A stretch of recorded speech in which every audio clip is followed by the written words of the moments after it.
भारत अब लेकर रहेगा पीओके। राजनाथ सिंह, जयशंकर की अंतिम चेतावनी। पीओके में लहराएगा तिरंगा।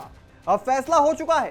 पाकिस्तान की नापाक हुकूमत और उसके आतंकी मंसूबों का अंत करीब है। विदेश मंत्री एस जयशंकर ने दुनिया के सामने साफ कह दिया, पीओके पर हमारा हक है और इसे वापस लेना अब सिर्फ वक्त की बात है।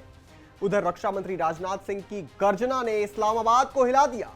अब अगर बात होगी तो सिर्फ पीओके को भारत से मिलाने की। यह कहना है रक्षा मंत्री राजनाथ सिंह का। नीदरलैंड्स के रक्षा मंत्री को भी साफ शब्दों में बोल दिया है, पाकिस्तान को हथियार दिया तो अच्छा नहीं होगा। बताएंगे कैसे एक ही दिन भारत के 2 मिसाइल रक्षा मंत्री और विदेश मंत्री ने पाकिस्तान को दुनिया के सामने अंतिम वार्निंग दी। पर उससे पहले आयोन भारत को सब्सक्राइब कर लीजिए। नमस्कार, मैं हूं आपके साथ स्नेह यश। आयोन भारत देख रहे हैं आप। नई दिल्ली से नीदरलैंड्स तक भारत की गूंज उठ चुकी है। रक्षा मंत्री राजनाथ सिंह ने नीदरलैंड्स को भी साफ शब्दों में चेतावनी दी कि पाकिस्तान को किसी भी तरह से सैन्य उपकरण या तकनीक देना पूरी दुनिया की शांति के लिए खतरा होगा।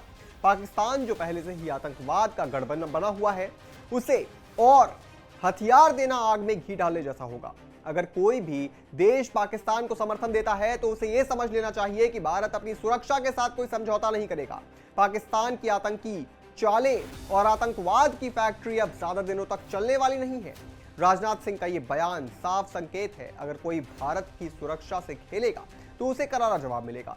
नीदरलैंड के रक्षा मंत्री रूबेन बर्कलमैन्स भारत के दौरे पर आए थे और उन्होंने रक्षा मंत्री राजनाथ सिंह से मुलाकात की, लेकिन उन्हें शायद यह नहीं पता था कि आज रक्षा मंत्री राजनाथ सिंह अलग ही मूड में है।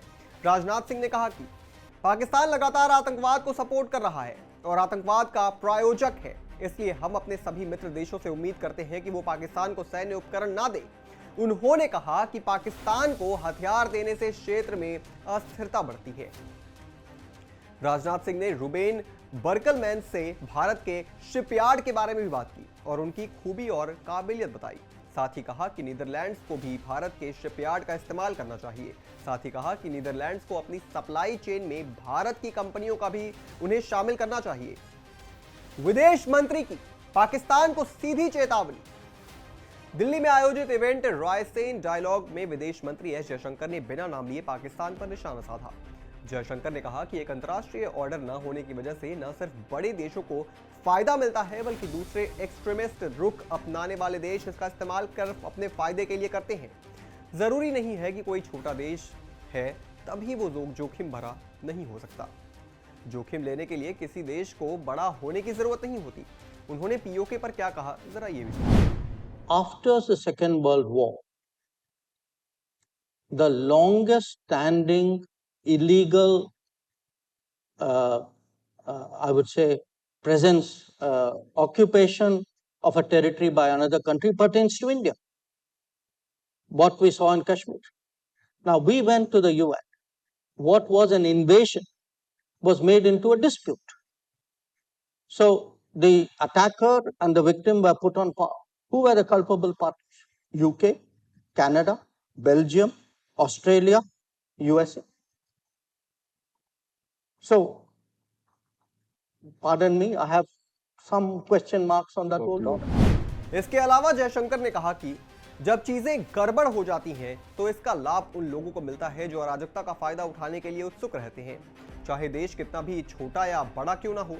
विदेश मंत्री ने कहा कि हमने अपने पड़ोस में देखा है, जोखिम भरा देश होने के लिए आपको बहुत बड़ा देश होने की आवश्यकता नहीं है। सबसे पहले हम सभी को वास्तव में यह समझना होगा कि व्यवस्था का होना कितना महत्वपूर्ण है।